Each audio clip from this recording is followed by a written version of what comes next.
यासाठी वासनिक मंडळाचे महाराष्ट्र राज्याचे अध्यक्ष आणि खरं तर मी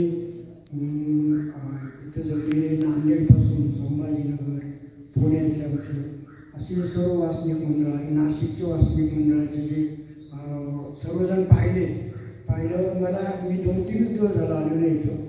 मी सर्व ज्ञानवंतांचं व्यासपीठ आहे अशा ठिकाणी कधी बोललेलं नाही. शिक्षक म्हणून काम केलं 35-37 वर्ष, पण ते ठराविक साचे असायचं. त्याच्यामध्ये सकाळी उठल्यापासून संध्याकाळपर्यंत बोलू शकायचं. पण अशा याच्यामध्ये बोलणं म्हणजे लहानपणापासून थोडीशी भीती मनामध्ये राहायची की बाबा याच्यात एक वाक्य जरी आपल्याकडून चुकलं तर याचं बरंचसं काही म्हणजे थोडंसं प्रॉब्लेम येऊ शकतो. वाचन थोडंसं होतं, पण या ठिकाणी हे जे वासनिक मंडळामधले सर्वजण बोलायला लागल्यावर मला थोडं वाटायला लागलं की बाबा हे आपण जर अभ्यास केला थोडासा अजून आपण बोलू शकतो आणि ईश्वर मार्गाच्या दिशेने उंच्या मार्गाने सगळे निश्चित त्याच्यामध्ये आपण जाऊ शकतो. अशा प्रकारचं थोडंसं मनामध्ये यायला लागलं.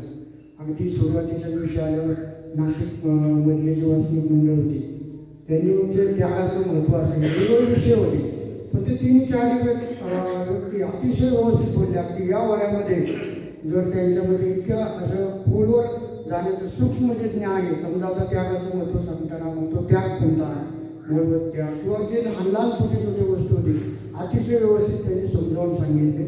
खरं तर सुरुवातीला आपण वाचन करायचं, पण दोघं मनाने आम्ही आमच्याच मनाने अर्थ लावायचं.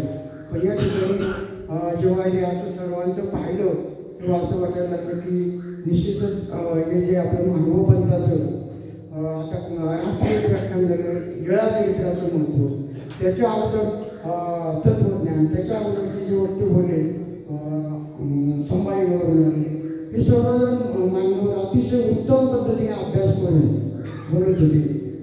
नाशिकमधले जे चौघेजण होते त्यांनी अतिशय व्यवस्थित प्रत्येक विषय आपल्या पद्धतीने त्यांनी आमच्यासमोर मांडण्याचा प्रयत्न केला. मला तो खूप आवडला.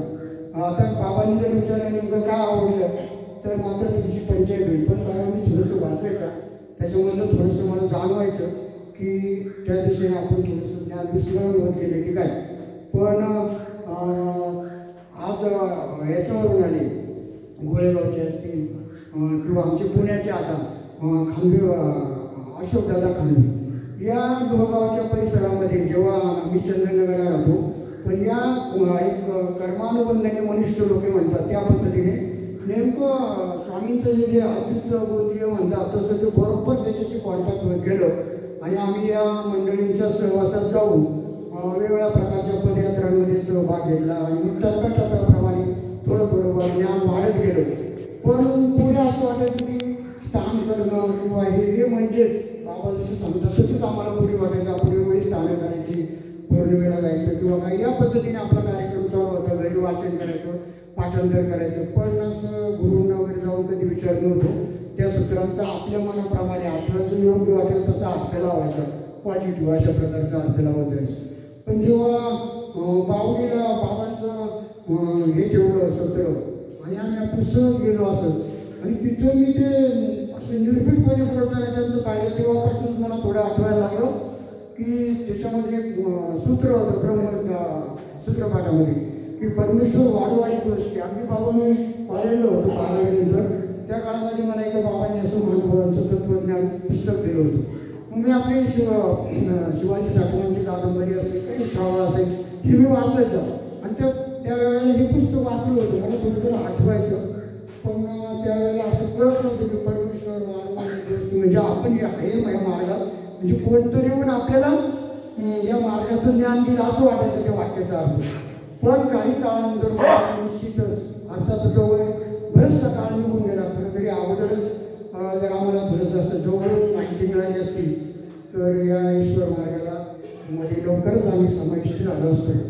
आता याच्यामध्ये या जे वासनिक मंडळाचे जे पदाधिकारी या सर्वांनी वेगवेगळ्या प्रकारच्या लीळा सांगितलं, त्यामुळे लीळा परत सांगाव्याच्या असा मलाही वाटत नाही.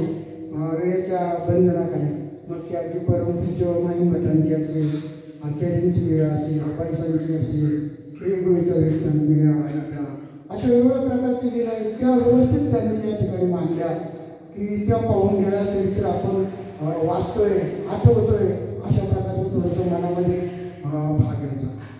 यापुढे मला एवढंच फक्त, कारण याच्यामध्ये बोलताना जर काय चुकलं तर याचं थोडंसं तुम्ही काही नाही बोला घेऊ नये.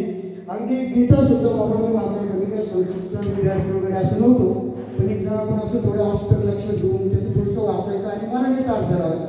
खाली जो अर्थ लिहिलेला असेल, आता आपण कदाचित तुम्ही गुरुवाजांना विचारून केलेलं असेल, पण आम्ही आपल्या मनाने खूप खाली जो अर्थ आहे त्याच्यावर आपल्याला जीवनाला बरा वाटतोय त्या पद्धतीने अर्थ लावत जायचं. आणि मग बाबांनी सांगितलं की स्वामींनी सांगितलं की तू एक जन्म मला देऊन बघ, मग येथीचं कसं होईल. म्हणजे गीतेमध्ये जे म्हटलेलं आहे की अनन्यास चिंतयतो मागे जनापरी वासते देशात नित्ययुक्ता योग क्षेमो महाम्यम.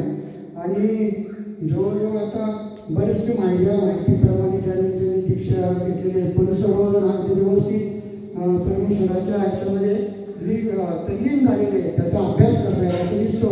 आणि निश्चित बाबा आता जरी मी संकल्प सोडलेला नसला तरी पण भविष्यात माझ्यावर जी छोटीशी जबाबदारी आली ती संपली की निश्चित त्याच्यामध्ये मी